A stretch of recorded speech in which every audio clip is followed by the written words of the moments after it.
Hey Spencer. How's it going, man? Yeah, thanks for having me out here. This place, hopefully I can do it justice with the camera. Absolutely beautiful. Absolutely. Tell us a little bit about your farm and your background here. Yeah, so my farm is, we're on a 3-acre plot. I farm out a quarter of an acre on that, so a quarter of an acre in production. I started my farm 3 years ago, just kind of getting it going. It didn't start out to be a farm. We started as to be like an event center, so for like weddings and farm table dinners, things like that. And then it progressed from there to putting vegetables in the ground and then selling them. My first market made like $100, and I was like, oh. And then it became addicting, and then just pretty much started from there, kind of putting in terraces. My farm isn't on flat ground. Yeah, we can see that behind you, right? It slopes, yeah, it slopes down. There's probably about like 150-foot elevation change from the top to the bottom. So what kind of products, what are you growing here? We primarily grow from salad greens to tomatoes. Mainly push salad, that's like our big push. Tomatoes are a huge one in summer, cucumbers, eggplants, peppers. We do pretty much the full market garden, all the way up until just, we do an onion, but like a baby onion, so we kind of keep that short term as possible. Try and keep everything around under 60 days.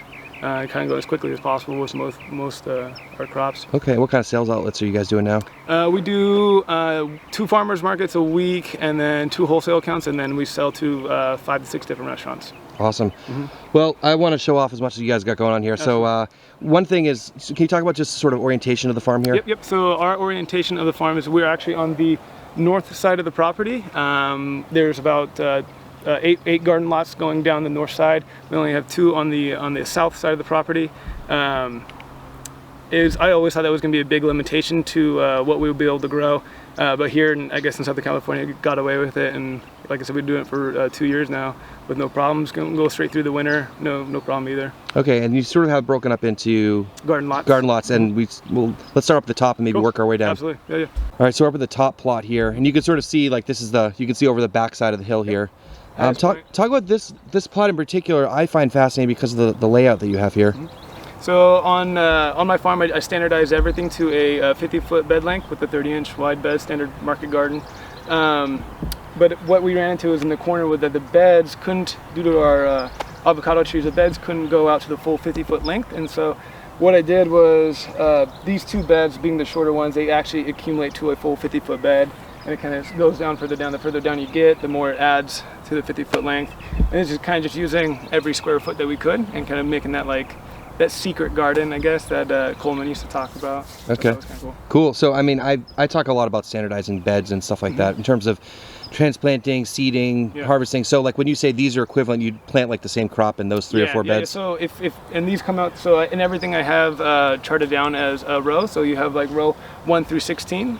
So if I were to tell my guys to come up and plant row 14, he would know that row 14 is going to be these 3 beds accumulating to 1 bed.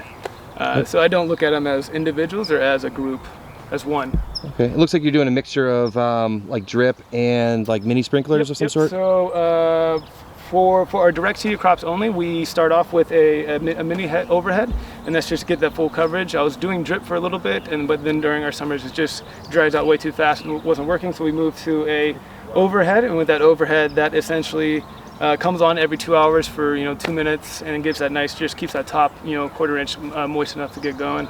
And then from there we remove that after 7 days, remove that and pull out the drips, and then go back to drip. Other than that, there's no overhead anywhere else on the farm. Everything is with drip, and that's just, we're in Southern California, you got to watch your water. Absolutely, but you got to get the seeds to germinate. Yeah, exactly. Yep. So this is the original start here? So this plot right here, my lot 1, is originally I hand dug this one by hand, and then as the farm progressed, we moved to a tractor, and then I was like, okay, think bigger. Then we moved to like a bulldozer and started to really cut into the hillsides and make terraces just to make it work for us. But yeah, on this plot right here, we're starting out to do this year build in our hedgerows. So we're doing a beneficial hedgerow with flowers. And other perennial herbs and things like that. And then as we move down the hill, we kind of want to have a beneficial hedgerow per block as we split from terrace to terrace as we go down. Okay, and there's been a lot more discussion about putting in hedgerows amongst your annual beds, just on a lot of farms, and I find it fascinating. What have you guys tried here, and what's worked and what hasn't worked? So right now, we just tried a real simple, real basic. It was just a Johnny's butterfly mix, and we came to seed it in October. didn't make it through the winter. Gophers eating it and everything like that. But from here, we're going to be doing a lot more like marigolds and things like that, and then actually do herbs like lavenders and things like that too. Okay. And so generally, besides the gopher pressure, this has been doing all right for you? Yeah, all right. It looks really pretty though. It was way better. It was nice and thick and everything like that, but then it just keeps getting pulled down by the gophers. Yeah, I keep hearing about gophers in California. Yeah, I don't know why it's not. It's the worst. That, and we have voles too, which I didn't know that we would have voles out here, but yep, we got them. So this is our Engelmann oak. We left her in place, kind of as that like main tap for the fungi. What we did also was we laid down mulch this year, and so what we plan to do is cover any kind of walking area or flat areas with mulch, kind of help with any type of erosion.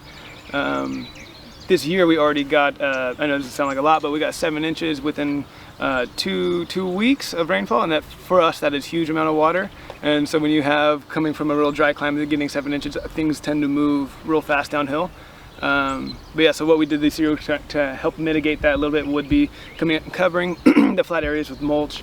The other thing too that helped with the erosion control is that all of our terraces, they're laser leveled flat, and so that really slows down any type of water that continues to move. It kind of hits the terraces, kind of flattens out, and then we actually get away with these beds that we have to water it as much too, which is kind of a cool thing. Okay, I mean that was my first questions when I got here. It's like, what happens when it rains? Yeah, exactly. And there aren't really like a rain capture. There's not like a swale or anything. So just the fact that it's broken up so much slows it down. Yeah. The terraces really slow the movement of it. You can see on some of our pathways it gets real bad. The areas that kind of have like long chutes of pathways, that the water builds up quickness and kind of really starts to move the earth.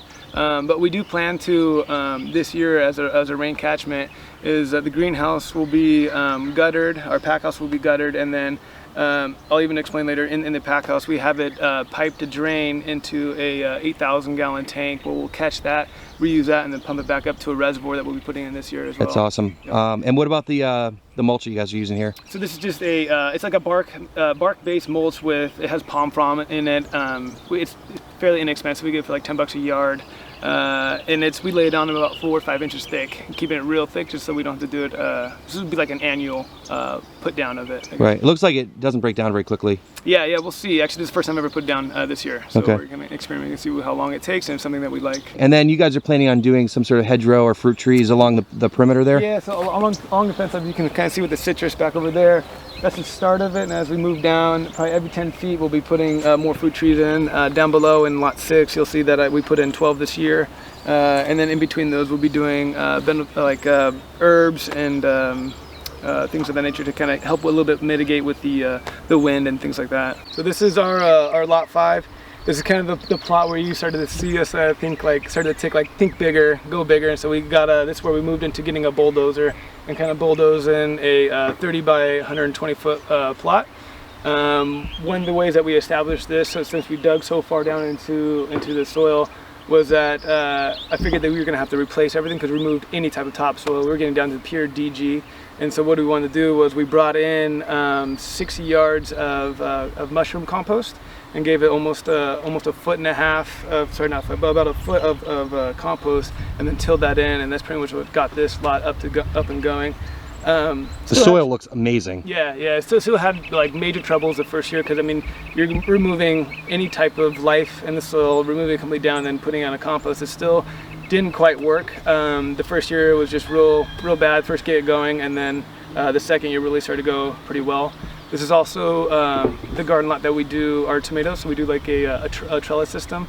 I'll have to show you with the conduit how we prop these up to 10 feet, and then we do our lean and lower tomatoes on it. It looks like you got some serious structure on either ends to support it. It's like essentially like an overscaled clothes hanger. Right. And those are like cemented in, I saw. Yeah. So those are cemented in, and then we put ground anchors on the other side of them to hold it, because I'm pretty sure per plant we were getting up to, it had to be, I mean, like almost 35 to 40 pounds of tomatoes per plant, and there was 400 tomatoes here at one time. So this plot was all tomatoes in the summer? Just these 4 beds right here. Okay. This year we're moving it down, gonna get that rotation going, and we're moving our tomatoes down to lower area where we'll be doing 600 bed feet of tomatoes. That is amazing. Yeah, and then last year we did 400, and we were doing easily 250 to 300 pounds of tomatoes every 3 days. pulling it off. It was super, like the biggest haul of tomatoes I've ever seen. What kind of tomatoes in terms of like shape and size or any? We were doing primarily slicers. So we did Bee Orange, Big Denna, Rebel Ski, and then a row of cherry tomatoes. And our cherry tomatoes just went crazy last year too. Really focused on feeding the soil more, using plastics to kind of keep the heat down off the roots and things like that. Kind of helped a lot. We saw a huge boost that way. Okay, and then wintertime you guys are growing brassicas and yep, other wintertimes things? we follow it up. This is actually going to become kind of like going with like a full field rotations of crops. And so down here, these will slowly rotate into all carrots, and then kind of as it goes, it rotates with brassicas too, going down. Kind of have the carrots follow the brassicas type thing. Yeah, so this year is actually the first year that we started to put in our stone fruits. We have apples all the way through apricots, peaches, and plums. This is, like I said, is going to line, the plan is to line the entire outside of the property with fruit trees and a perennial hedgerow to kind of somewhat engulf us in our own little environment here and kind of help a little bit with mitigate the wind problems. We do get a strong Santa Ana that comes up during October, November, December. It really rips through, get up to like 70-mile-per-hour winds, things like that. It's pretty intense. And thinking long term and extra production. Mm-hmm. Absolutely, yeah. So the one idea was that it was going to add that diversity to our market as well. Having the fruit would be a huge on the market, be able to offer. Like this year we had our avocados for the first time, and bringing that was like people that normally wouldn't shop with us only come to the markets for fruit. Like, oh, you have avocados, and then they stop bought the avocados and then also bought other veggies on top of that as well. So it added that value to our customer. Yeah, and there's also the benefit of the biology diversity. Yep. Mm-hmm. So having them so close to our beds, we kind of like tap into that biology and the fungi, which is mycorrhizal, things like that, which kind of really tap in and help with the plant growth, which is huge. Okay, I wanted you to show me a little bit about the bed setup over here. Yeah, absolutely. Being that this area was kind of like an obscure area, we still wanted to be able to use it and put it in production. We weren't able to do the larger plateau, so we still came in and terraced it with a two bed width wide plateaus going all the way down. And what that does is it kind of still gives us the ability to farm and grow on it. A little bit of a hassle with the constant slope erosion, but what we plan to do is for every two will be our hedgerow of beneficial flowers going all the way down. So it kind of gives us that break as well too. So utilizing the slope break as it becoming like a hedgerow for beneficials, things like that. So yeah, so this year is actually the first time that we were able to put a plot in using a cover crop, and with that cover crop we were able to grow it up to a substantial amount of organic matter, and we came through with a power harrow and ground that down to a fine grind. And then we hit our beds with compost and with the azomite and some gypsum, kind of get those micro minerals in there. And then we came through and tilled it in, and being that that's the first and last time, we'll do a deep till. And from there, once the beds are established, we kind of just do that surface with till third, top 2-inch till. This plot down here was actually another one of those where we kind of suffered the consequences of being rushed, kind of looking for income, things like that, where we slammed in. You took a bulldozer, slammed it in, moved all the earth, you remove any type of soil life, everything like that. Came back in with a lot of compost, slammed it in, and then came through with the first crop, planted it, and kind of that first crop is like essentially becomes your cover crop. And so you get what you can from it, and then becomes like a waste, burn it in, and then put another crop in. First 2-3 crops tend to be not as well. Even using compost, a good solid compost, just doesn't turn out well because there's no soil life once we remove so much soil of that topsoil. But from there, this is actually starting to progress really well. Kind of build that soil up using peat moss and things like that, kind of getting that organic matter up to like a real high level, which is what we try to do with all our beds, kind of maintain a high level of organic matter and carbon. Just kind of keep feeding the soil life, keep that continuous process of humus breakdown. And so these plots here, these are a lot flatter, right? Like a large area, and these. So these are the ones that like I was like, okay, like I said, think bigger, stop going small. Hit them out with big plateaus where we can get 16 beds on one flat area. So we're not constantly moving up and down hills. It was like once you're on a plot, you're actually on a flat area with a nice slope, but it's primarily flat. And hopefully a greenhouse at some point. Yeah. So down here we plan to put. This is where we put our 30 by 100 foot long greenhouse. That would be the one that always stays. Up here would be like a farmer's friend, 14 foot wide. Same with that one. That lot 5 with the tomato lot would be the farmer's friend, 14 foot wide as well. And the reason why I wouldn't go with 3 big greenhouses, which I originally wanted to do, was that the orientation of that we're on the north side. Every time you go up, you create that shadow. So this one's at the bottom. It's at the bottom. There's nothing to block down there. And we even thought about that with our fruit trees. So our fruit trees actually end right here. Because the greenhouse would be blocking them in the Greenhouse future. is shaded out, and there would be no point. Awesome planning going on here. Yeah. A lot of forethought. Yeah. So this is our greenhouse. We do about 85% of what we do on the farm is hand transplanted. I seed maybe about 15%, and that's just like your baby greens, things like that. So everything, like I said, started in 1/28 using a lot of like pelleted seeds. I use a gravity drop seeder, so not the vacuum, but it's I forgot what, some guy out in like Wisconsin, but he makes a gravity drop seeder, Japanese made, super good stuff, real quick, real efficient. Cut my days from being like seeding 8 hours, 55 flats, taking 8 hours to do that, down to like 2 hours. So it was just like a huge cut in time, which was amazing. We do our edible flowers in here, and this kind of just keep it real close to the pack house, keep it real clean, kind of really efficient, not having to go all the way up to a field to grab it, and we're just kind of real tight, real close. And so people may not realize how much you guys... Yeah, so your edible flowers, they can be pretty profitable. I was telling Jesse that I was listening to Culinary Gardener and about how much he does on his, and I thought that was pretty phenomenal. So it helped me out listening to that, figuring out pricing for the edibles. But yeah, so I mean, I was kind of just trialing it. Definitely could have cut this down to like one variety right here, one variety down there. Essentially, this comes out to be like a 60-foot row. Once I add all the rest of the bags in, you could look at it that way. It becomes like in a whole nother row of edibles for you. What a nice little addition to just your production and another offering for your customers. That was kind of like one thing that I wanted to do, was actually not just do microgreens in here, but also utilize the greenhouse for edibles, kind of making that dual purpose and kind of get profit off everywhere you can, kind of utilizing every inch, every square foot type thing. So this is actually a brand new addition to our greenhouse this year. We built pretty much a large heating table. This fits up to like 25, your 10-20 trays. It underneath here is a heat coil that kind of comes in here, and it's thermostatic controlled, so keeping the soil temperature around 72 degrees at night. And then what we do is we cover the plastic at night too, and that keeps the ambient temperature in there up to about 65. It was getting down in the last like 3 weeks, starting our tomatoes this early in February. Actually in late January, February, our temps were getting down to like 37. I got these to germinate during a real deep, we were having 4 nights where the temperature actually got down to 28 degrees, and I got these to germinate at the same time. And a lot more efficient than heat in the whole tunnel. Yeah, exactly. And we do the rest as greens. The only summer crops that we're starting right now being our tomatoes, peppers, and eggplants. And actually pretty cool too is that this year is actually the first year I was able to financially be able to get all the tomatoes, peppers, and eggplants started at the same time. Usually I've always done tomatoes first and then wait for more money to come in and then get tomatoes and peppers going, peppers and then eggplants following suit. Okay, so what's the source on like that heat? So we use, it's just a thermostat controlled little timer or thermostat right here. It's a standard in-house floor heater. So like if you want your house, the radiant floor heater. Radiant floor heater. Okay. That's essentially exactly what it is. Just gotta be careful. We do use these little thermostats as well. And so what this does is actually it tells me the soil temperature along with the outside temperature. I'm just kind of keeping an eye on that. This is low tech. It's probably a few $100s. Yeah, $200 in total to get it done. Okay.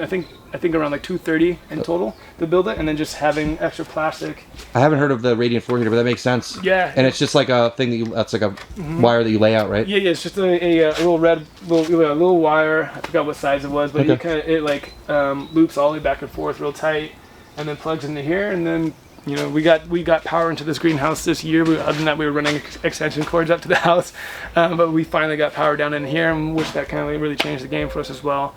Having all our fans running on efficient power, not extension cord power. Right. Yeah. So this is our microgreens. One of the things that's kind of like be different from most people is that we use. I started using a cafeteria tray, and that's just for the durability of it, where you can pick it up with one hand and hold it, and it's they last pretty well. Some of our trays are about 3 seasons deep. They do crack after a while. I mean, like I said, being on the 3rd season, you start to see a little bit of cracking, and that's just how careful our staff handle it too. If they're a little bit more careful with it, you can probably easily get 4 seasons out of them. We do about almost 50 pounds a week in microgreens. And this is kind of a low season for it because we're kind of gearing down the fact that we're going to get our tomatoes and peppers. They'll need more space in the greenhouse, so we kind of like bump that down. We do use this as our germination rack, and what this does is that we're able to stack I think it's like almost 35 microgreen trays in here. Them stack, germinate, and then they move out here and they unstack, and it kind of keeps our tables free of having just stacked. Are there holes in the bottom of these? Yeah, and I came through and drilled all these, just let them stack and just put a drill right through them. Okay. You know, maybe 13 different holes in there. All right, super cool greenhouse, and we'll leave a link down below for the grow bags and that cedar. Yep. Mm-hmm. All right, cool. And so this is your wash pack, and you have a lot of pride in this. You and your dad put this together. Yeah. Mm-hmm. And talk a little bit about what's going on in here. So this is something that we started building last year in May. Me and my dad we would have like our project day. I mean, we went doing projects throughout the entire growing season, but every Thursday we would kind of put a little bit more together and kind of keep throwing up walls as fast as we could, put a roof on. The season before, we went through the entire winter with no roof overhead, and so we were kind of pretty much washing and packing veg in the rain. It was not very fun. So this year we really pushed to get a roof on, get electricity down here, and it's just, I found this to be the most important part of the whole farm, was be able to bring veggies in, and as fast as they come in, they're getting washed and packed and put away. We also built a walk-in cooler there as well, where we can actually, so the veg is getting washed and packed and put into a cooler almost immediately, and that to me is huge. It changes things for the quality of the product. Everything's on wheels. Everything's on wheels. Yeah. And you got a concrete floor. Concrete floor drains. So all the entire house is on drains, and that is essentially have to use fresh water in here. What we want to do is actually, it's piped out, and we're going to store this fresh water and pump it back up to the reservoir that we'll be building this year, and kind of keeping that cycle. Since you have to use fresh water in your pack house, I just figured we might as well, capture that water that's just washing, veggies. I love the forethought that you've had in terms of like infrastructure and stuff, and like putting the energy and time in the right place. Yeah. Well, I mean, like, the year prior to this, we were bringing in veggies, and it was like, okay, we were pile it up and like scramble to get it all washed and put away. And so this year I told my dad, like, this is the focus. We get this pack house built, get a slab poured, get a deck built, make it big enough to where it's not too big, but still efficient to, wash everything, get it packed and put away.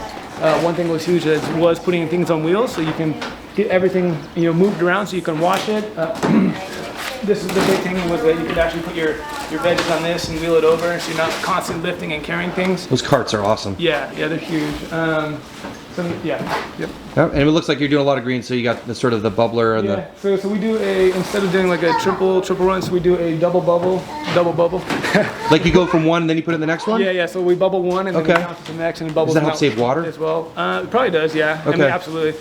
We still do. I mean, those tanks are 100 gallons each, and so we're doing just in those tanks alone 400 gallons a week. We harvest salad greens twice a week, and then these little small 35-gallon tank. So it's just a lot of water, and once we saw how much water we were dumping down a drain, it was like, you can't waste that, especially here in, like I said, Southern California, where water is expensive and it's like kind of like a commodity almost. Very, very cool professional setup in here. Very impressed. Yeah. So this up here is going to be our event center where we'll be doing like farm to table dinners.